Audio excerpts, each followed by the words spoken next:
السلام عليكم ورحمة الله وبركاته. الحمد لله رب العالمين والصلاة والسلام على سيدنا ونبينا محمد وعلى آله وصحبه أجمعين. بسم الله الرحمن الرحيم.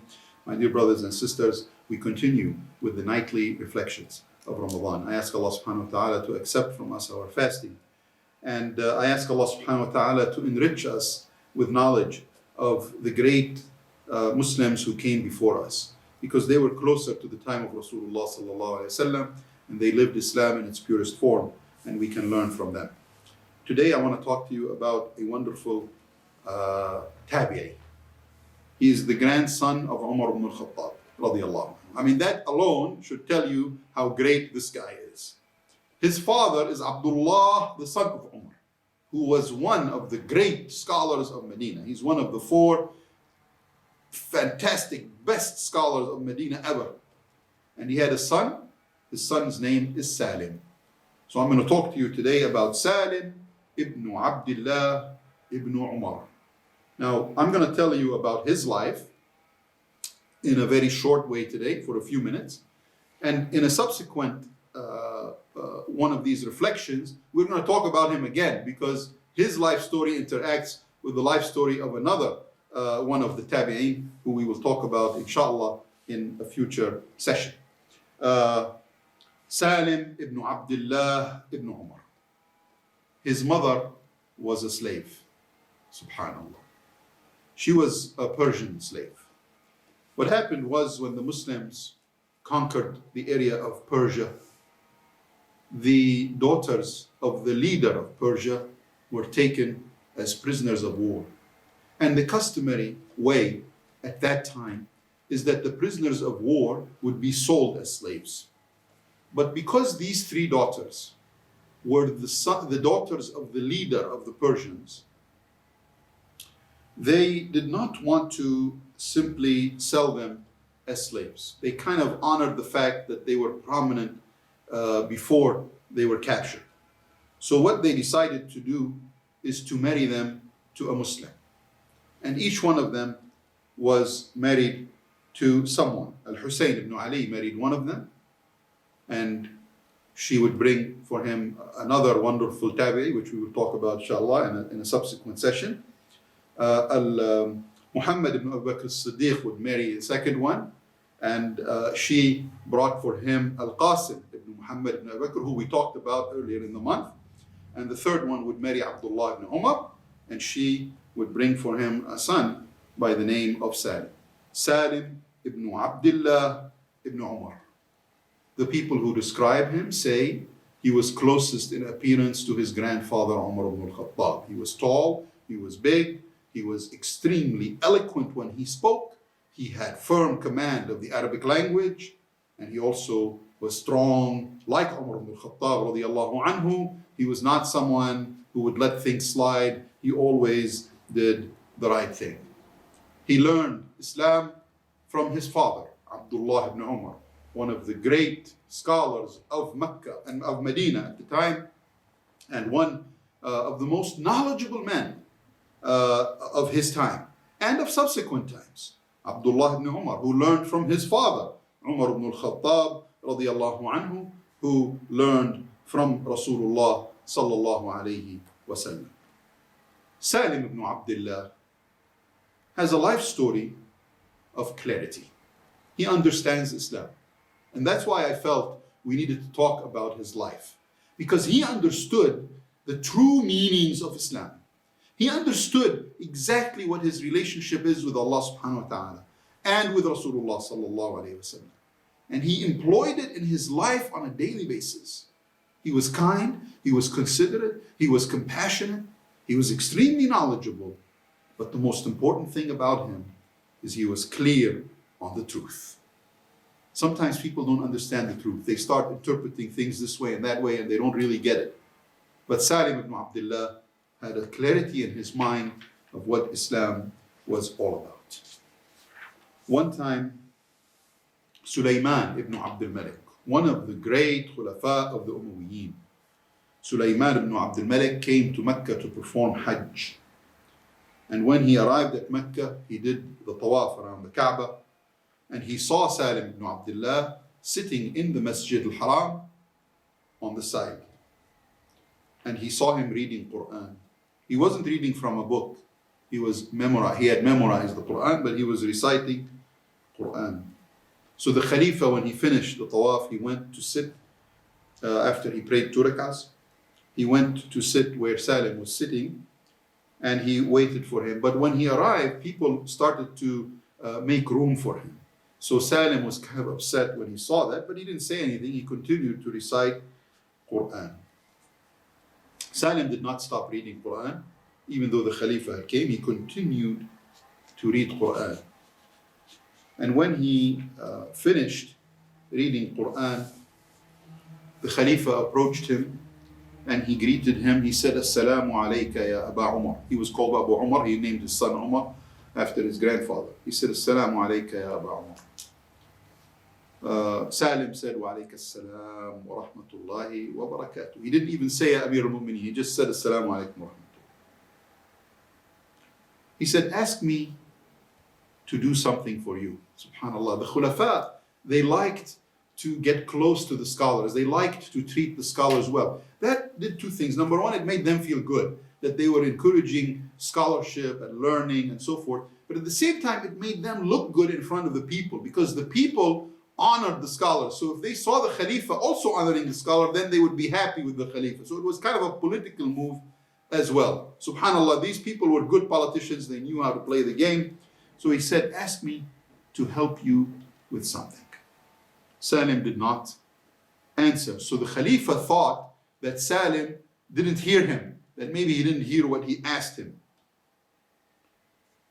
So he said, Salim, is there anything I can help you with? Please ask me.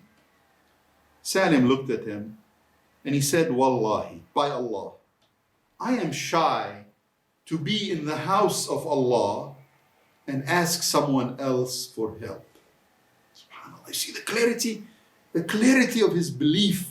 He said, I am shy to be sitting in the house of Allah and ask someone other than him for help. When the Khalifa heard that, he kind of stopped asking. He just, the narration says, sakat, he just was quiet, he was silent. When they finished, then he did the salah and he spoke to the people a little bit. And then Salim ibn Abdullah stood up and he began to leave the masjid. People were asking him questions, he was answering their questions. And finally he left the masjid, going back to his house, and the Khalifa was after him walking. And as soon as they exited the masjid, the Khalifa looked at him and he said, right now we're out of the masjid. We're no longer in the house of Allah. So I want to ask you again, is there anything I can help you with? He said, are you asking to help me with something in this world or something in the hereafter?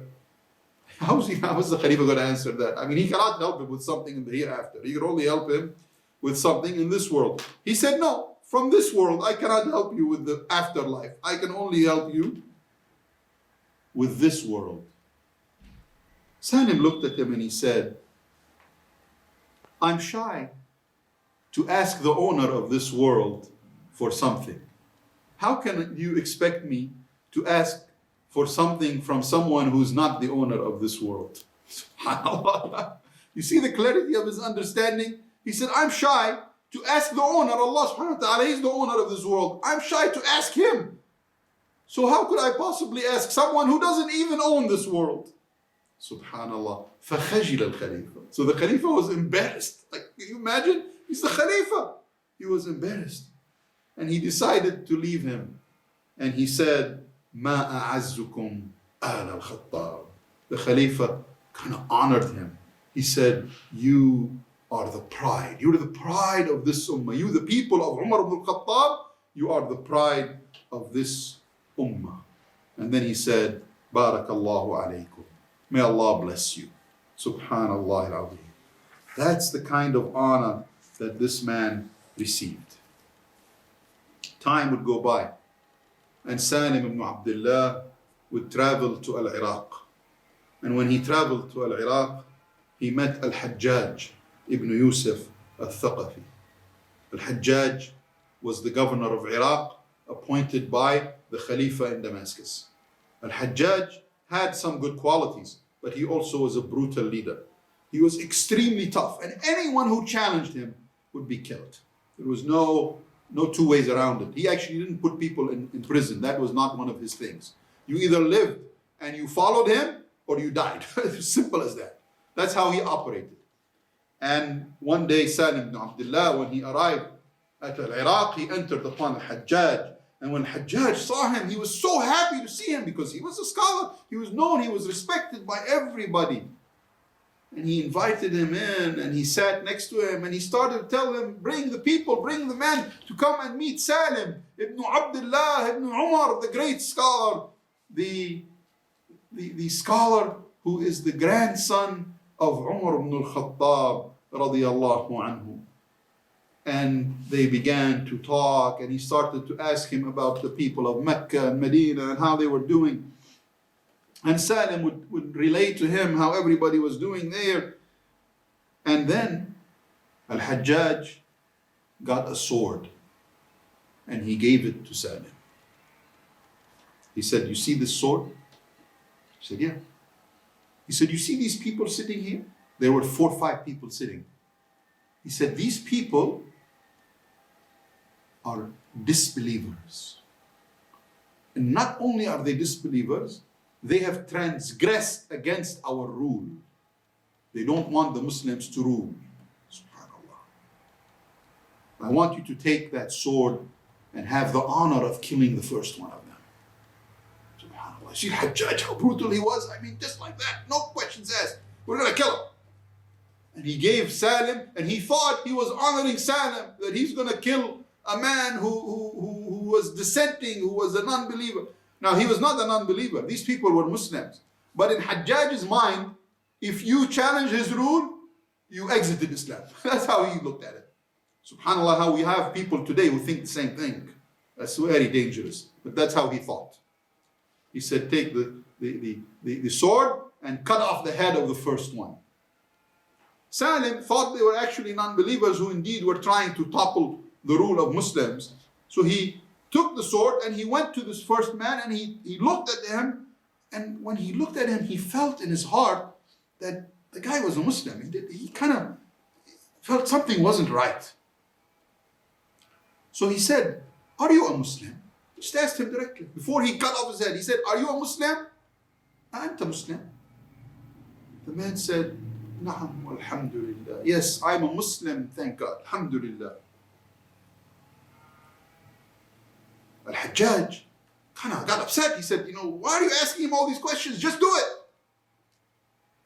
He didn't respond to him. Then he looked at the man and he said, did you pray Fajr today?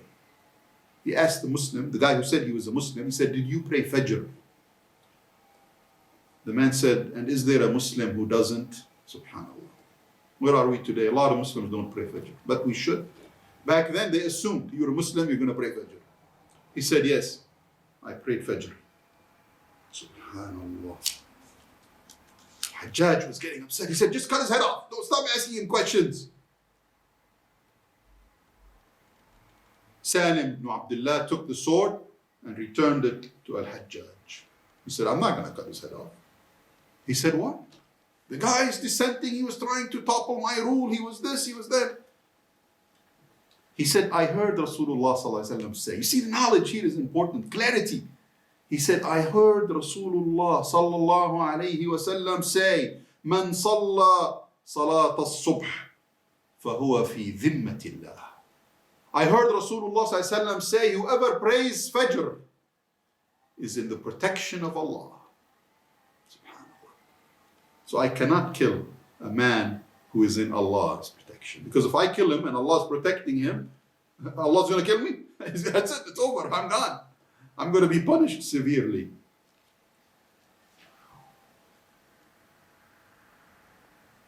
Al-Hajjaj understood what he said. Hajjaj was a scholar, by the way, in his own right.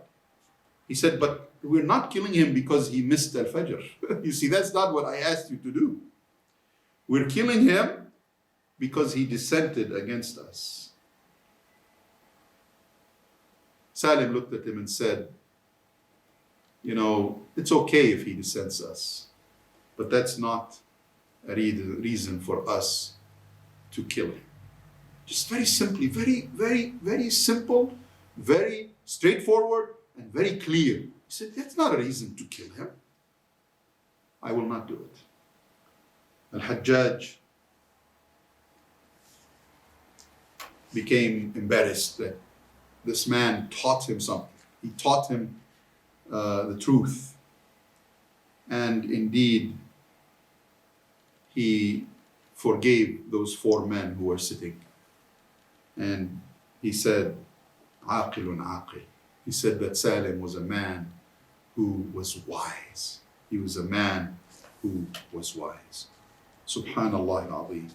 Subhanallah al-Azim. Salim was so honorable that Umar ibn Abdul Aziz, when he became the Khalifa, he wrote a letter to Salim. I'm just telling you the story to see the value of Salim ibn Abdullah ibn Umar. He wrote a letter to Salim, and he said, Allah subhanahu wa ta'ala is testing me by asking me to be the Khalifa. And I want to follow the path of your grandfather Umar. I want to follow the path of your grandfather Umar ibn al-Khattab radiyallahu anhu.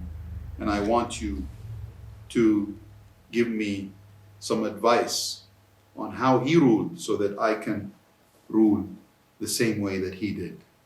Salim ibn Abdullah wrote a letter back to him. He said, I'm thankful to Allah that you realize this is a test from him. And I'm also thankful to Allah that you want to follow the path of Umar ibn al-Khattab, my grandfather. However, I remind you, this is a time that's different than the time of Umar. And the men around you are different than the men who surrounded Umar. But I know that your niyyah, your intention, is true and good. And I ask Allah to give you strength. And I ask Allah to make those around you there to help you do the right thing. And I ask Allah to protect you from those who want to dissuade you into chaos and into difficulty. A beautiful way of responding to the man who was asking him for advice, to the Khalifa who was asking him for advice. He was a realist. Again, he was clear. He was telling him, you know what, this is a time different than the time of Umar. The people around you are different than the people who are around Umar. And he made a dua for him. He said, I hope that Allah makes it easy for you and makes you a successful Khalifa. Tremendous value in the story of Salim ibn Abdullah ibn Umar. I ask Allah subhanahu wa ta'ala to instill in us clarity of belief and sincerity of belief. And I ask Allah subhanahu wa ta'ala to also give us the courage to act on that belief in a proper way. أقول قولي هذا وأستغفر الله لي ولكم فاستغفروه يغفر لكم.